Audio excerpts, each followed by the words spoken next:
Story 1. This happened quite a while back when I was 18 years old. I lived with my folks, even though I had recently moved on from secondary school. I just purchased another PC. Furthermore, after I was finished getting it set up, I posted my old one on Craigslist.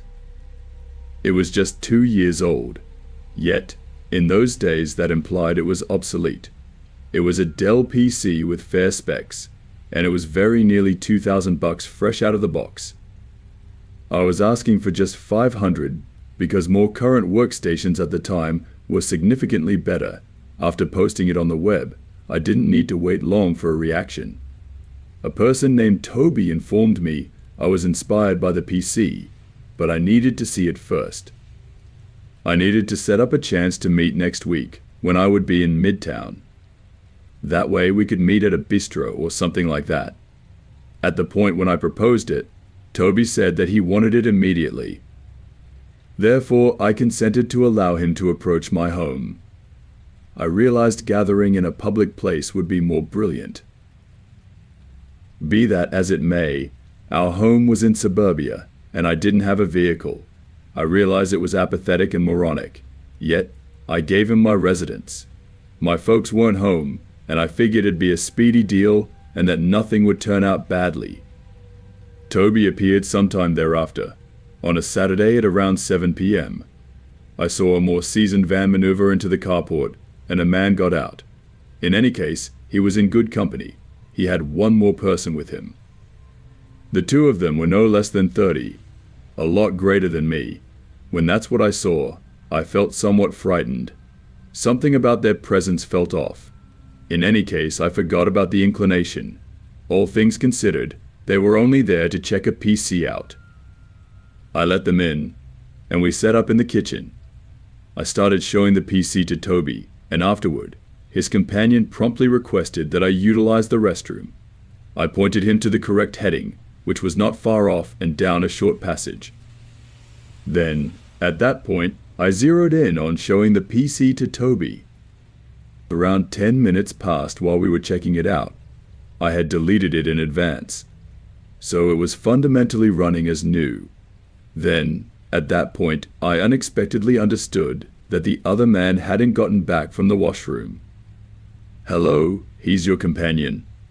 "Good," I asked Toby. "No doubt, you can take some time some of the time, just relax." He consoled me. I tuned in as intently as I could, and heard strides that weren't coming from the washroom region. They were coming from higher up. Since there were only the three of us in the house, I realized it was him. The restroom was on the fundamental floor, so there was not a great explanation for him to be up there. That was the point at which I began to overreact inside, however. I attempted to conceal it. I nonchalantly got some information about his companion once more, trusting my anxiety wasn't appearing. His reaction was cold and frightening. He put his hand on my shoulder, not in a well-disposed way, but rather with a ton of strain. He told me not to stress over it. His grasp was fixed agonizingly.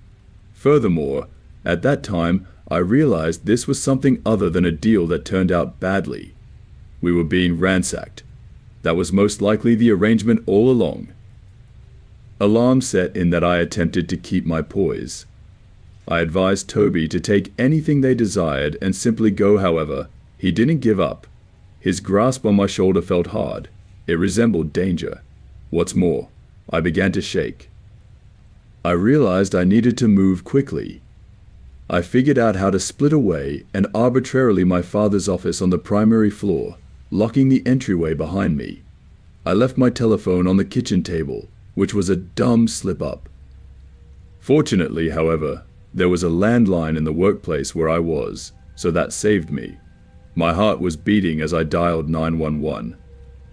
Making sense of the circumstances for the dispatcher. The man is trusting that the police will show up on the longest day of his life. I could hear the two men stepping around the house, most likely taking anything they might find. They probably realized the police were on their way since they took off in no time and cleaned out the front window as they returned to the van on the carport and dashed away. At the point when I was certain they were gone, I emerged to see what was taken. The main things I saw missing on the fundamental floor were the little television in the kitchen and the PC that I was selling. Notwithstanding, I later figured out that a large portion of my mother's gems were taken, as well as no less than $200 in real money. The police appeared around 10 minutes after the burglars left. They remained for some time. However, at that point, they left without making any commitments. He was unacceptable. That was the last I heard from the police about what occurred. I contacted them a few times, yet they never hit me up. At the point when my folks and sister returned home, I needed to make sense of what occurred. They generally thought I was kidding from the outset since I have a dull, funny bone. Yet, when they figured out it was genuine, they were distraught as well. I would gauge the misfortunes at around $3,000, which was a tremendous amount of cash for me at that point. Since it was all my issue, I needed to take care of it. That was essentially my entire summer of work down the channel. Was the last time I met an unusual individual off the web. If I was ever to rehash it, there'd be no chance I would allow them to come to my place. It's a public or private arrangement with no exemptions. Story 2. Quite a while ago, I had a truly dreadful encounter. I own my home, which is a duplex. I live on one side while leasing the other. An old house looks sad outwardly. However, the inside is well refreshed. There are 3 rooms in each house and just a solitary washroom, which is at the highest point of the steps, which is no different for my place and the rental. My occupants at the time were a youthful family, guardians, and 3 children. They were incredible inhabitants, never late on a lease, and consistently agreeable. In any case, as their family developed, so did their requirement for space. It was a tight fit for a group of 5, particularly as the children were progressing in years. From what I heard, they tracked down a larger house, yet it was very far away in another turn of events, around 2 hours away. They had lived there for right around 5 years, so I was miserable to see them go. Be that as it may, it was most certainly for something good. At the point when they moved out, they abandoned a couple of things, an old kitchen table, and a lot of children's toys. Before they went, the mother inquired as to whether it was acceptable for them to leave those things there. They lacked the opportunity to manage them, so I was glad to allow them to leave it. It is possible that I would sell them or leave them for the following tenants whenever they were gone. I went into clean paint and did a few minor fixes. In the room, there was an old kitchen table and a little heap of toys, probably that the children had outgrown. I understood immediately that it wouldn't appear to be legit to leave them in the unit. So I put them on Craigslist that night when I was finished with my work. The table went rapidly. Be that as it may, the toys didn't get as much interest as I expected a long time before I received a message. I was intrigued. We set up a period for him to drop by and get them. I requested that he come on a Saturday evening since I would have been around day in and day out. In the first part of the day, I was in the rental wrapping up certain fixes, generally fixing up certain things in the walls. By noon, I was on my side of the duplex. That was the point at which I heard a vehicle pull up. Looking through the window, I saw a beat-up old track that seemed as though it was from the mid-90s. It was there, and I could see a weak haze of smoke encompassing it. The person who ventured out was an ordinary-looking, moderately aged person of a normal level, wearing a baseball cap and shades. As he approached the house, I thought something didn't add up about him. He moves gradually. However, other than that, I can't explain why I was frightened by him.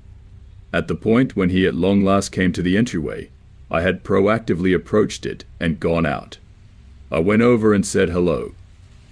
"Hi, I'm hanging around for the toys," he said. "Sure, they're right inside," I answered, driving him into the rental where the toys were stacked up. I motioned for him to come into the following room. Be that as it may, he didn't follow. Rather, he waited in the entryway, examining the room.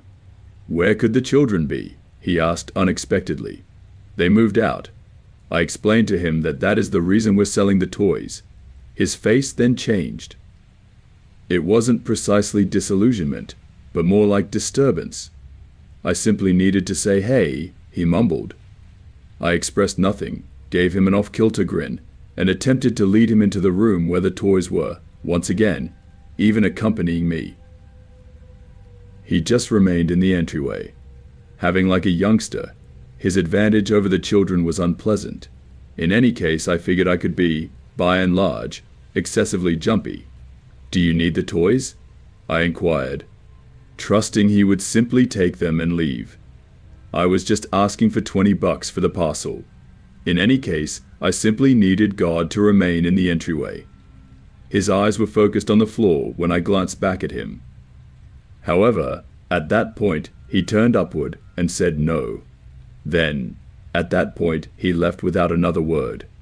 At that point, he hadn't even seen the toys. It was exceptionally abrupt in the manner in which he took off. The man didn't claim to be keen on the toys. I couldn't say whether he planned to grab the children or something like that. It's difficult to perceive how he was arranging that since he realized there would be a grown-up there. Perhaps he was coming to look into them and take action some other time. Or then again, perhaps I'm adding a lot to it. After he left, I locked the entryway and remained there, attempting to shake off the uncomfortable inclination. I contemplated whether I ought to call the police or what I might say. A person came to get some toys and posed an odd inquiry.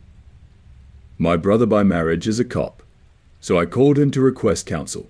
He let me know that, although the story was unpleasant, there wasn't anything that might be finished. No regulations were broken. In any case, I feel that person should have been watched, and I stress over what he could get up to. Story 3. This occurred throughout the late spring before my last year of school. I chose to move to a school outside my old neighborhood since I was prepared for a change. Likewise, my new city was a superior spot to get a new line of work. So I concluded that going out there for my last year would be better.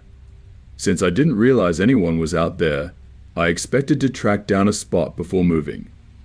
My late spring position went until the second last 7-day stretch of August. So doing that was extreme. In the evenings, I was looking on the web to find a spot that was getting frantic as time went on. So I was conveying a great deal of messages, in any event for where I would truly not like to reside. However, I tracked down a posting for a room that appeared to be very great, reasonable, all around found, and the perfect size.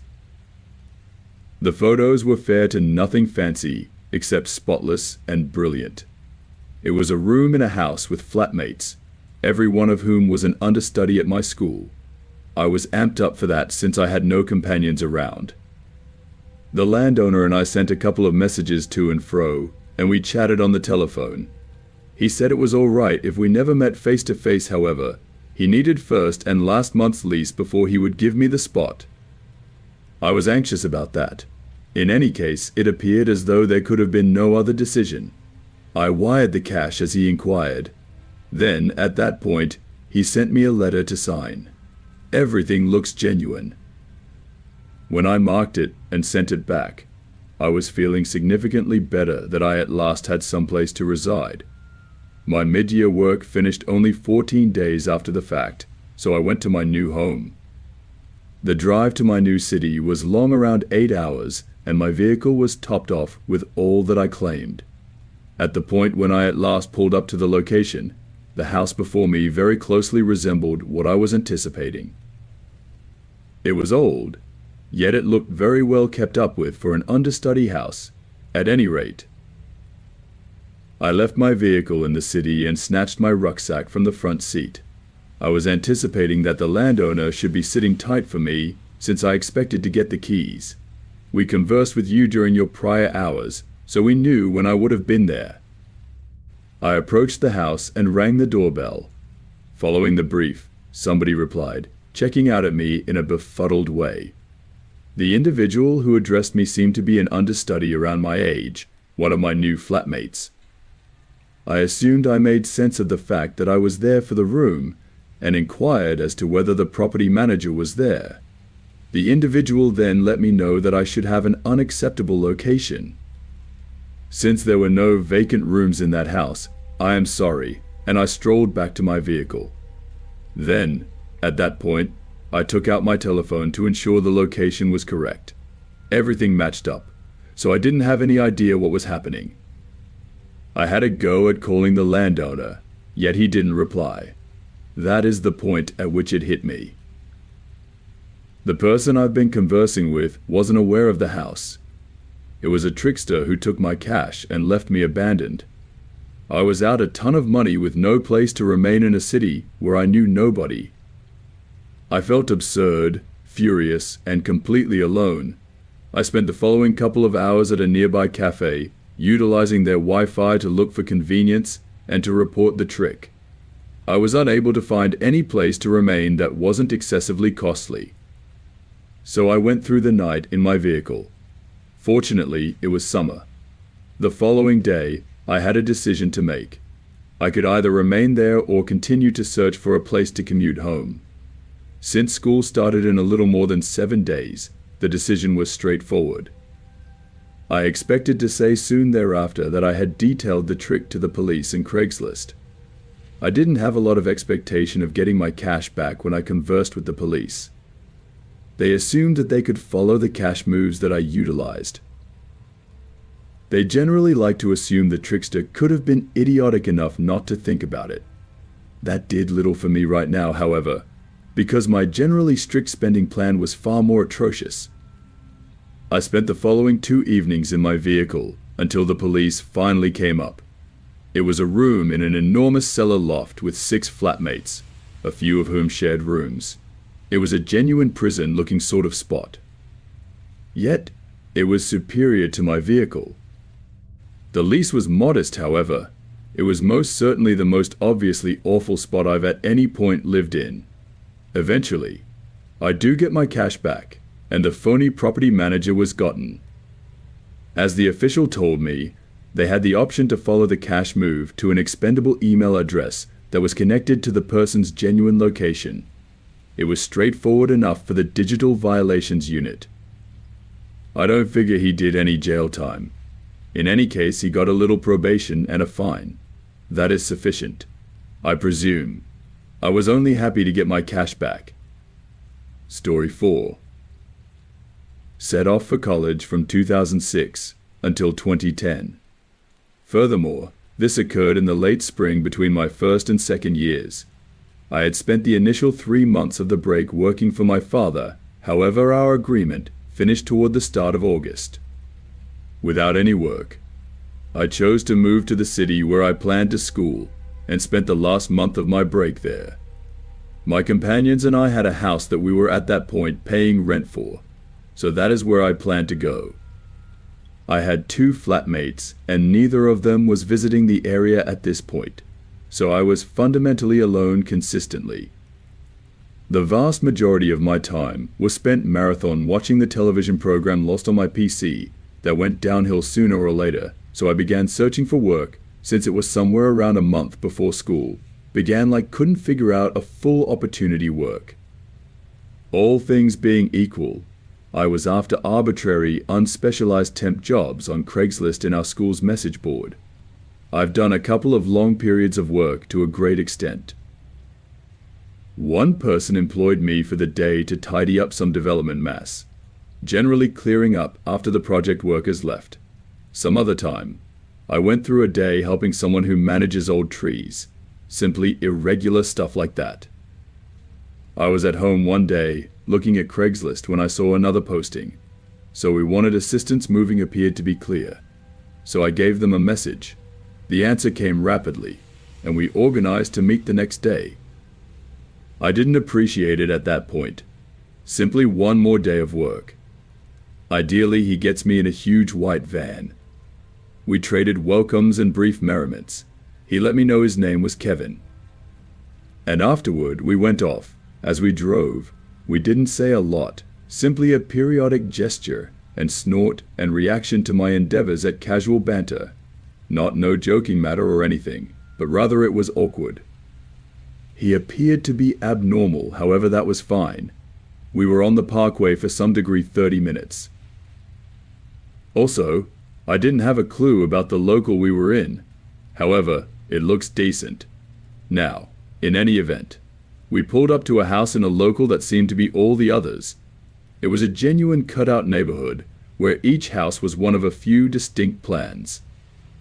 It was new because a portion of the houses was still under development. I got the feeling that the vast majority of them weren't involved at this point, since not many of the houses had any vehicles left in the carport. Also, I didn't see numerous different vehicles or individuals strolling. The one we pulled up to was a 2-story dim block house with an extra wide carport. There were no lights on that I could see. What's more, the drapes were undeniably shut. He stopped in the carport, and we both got out. I made a beeline for the front entryway, anticipating that he should follow and ring the doorbell, however he didn't. All things being equal, Kevin advised me to pause and vanish around the back.